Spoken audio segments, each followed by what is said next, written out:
Сәлем достар, менен сіздерге лайфхак, морозильниктен шыққан мұздатылған етті қалай ерітуге болатынын айтамын.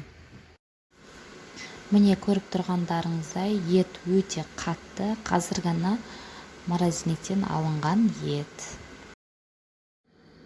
Бізге керек жылы су және тұз.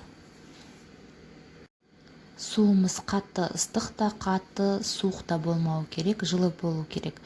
Яғни тұзымыз суда еру керек. Мұздатылған етімізді суымызға саламыз. Уайымдамаңыздар, ет тұзды болып кетпейді.